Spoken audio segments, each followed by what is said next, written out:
bersamamu dan bersama rohmu. Inilah Injil suci menurut Matius.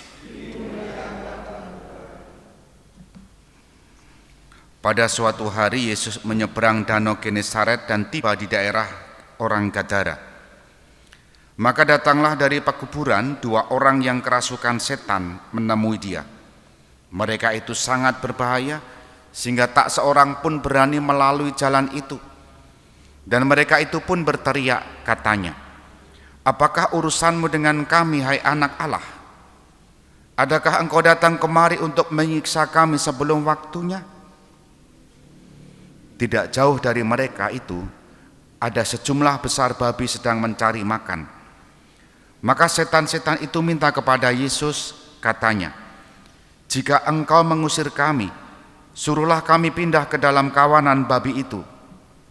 Maka Yesus berkata kepada mereka, "Pergilah." Lalu keluarlah mereka dan masuk ke dalam babi-babi itu. Maka terjunlah seluruh kawanan babi itu dari tepi jurang ke dalam danau dan mati di dalam air.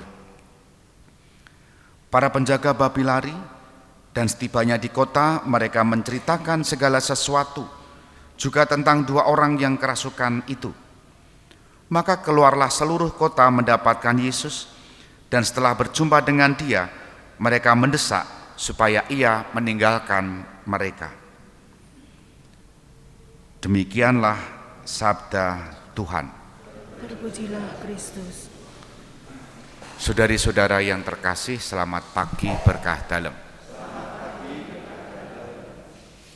Abraham, Ishak, Sarah, Hagar, dan Ismail, 5 nama yang ada dalam bacaan pertama. Dan bisa jadi menjadi bahan perdebatan tentang rencana keselamatan. Abraham memiliki anak 2, Ishak dan Ismail. Dan dari mana anak itu, kitab suci juga menjelaskan. Ishak dari siapa? Sarah. Ismail dari siapa? Hagar. Dan dalam pengajaran gereja, rencana sejarah keselamatan itu diturunkan terus melalui Abraham, Ishak, Yakub, dan seterusnya. Tidak disebut dalam pengajaran gereja Katolik, gereja Kristen, Ismail, dan seterusnya.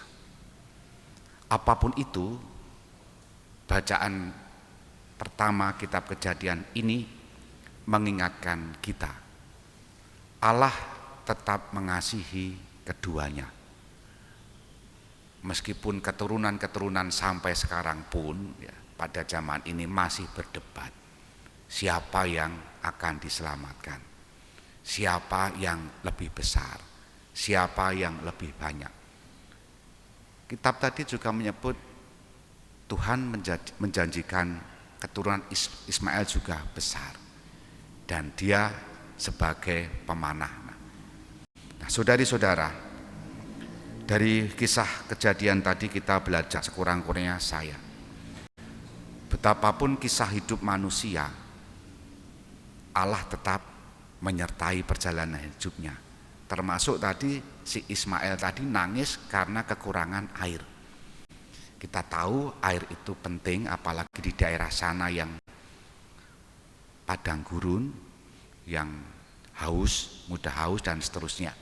Tapi Allah menyelenggarakan di sana. Allah menyertai mereka. Dan itulah Allah yang begitu baik, tidak membedakan, meskipun orang yang percaya kepada Allah seringkali justru membeda-bedakan, mencari perbedaan dan menimbulkan perselisihan yang tidak perlu. Kuncinya satu, Allah yang sedang kita perdebatkan bukan kita sebetulnya. Yang diperdebatkan oleh orang-orang itu adalah Allah yang mengasihi siapapun. Nah, kasih Allah itu juga sangat kita rasakan dalam bacaan pertama hari ini. Melalui Yesus, Allah memulihkan martabat orang. Dari mana? Dari cengkeraman roh jahat.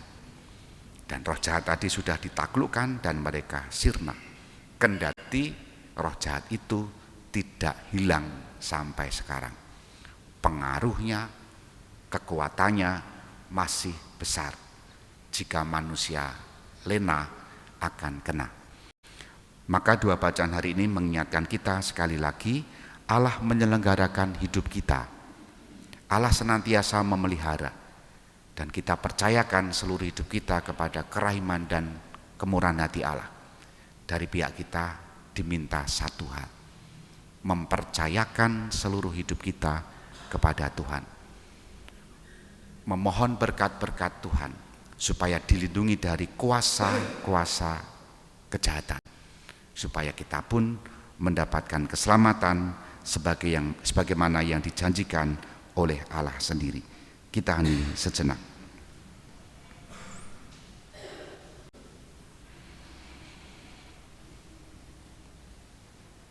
Dimuliakanlah Yesus yang dulu hidup, sekarang dan selama-lamanya. Amin.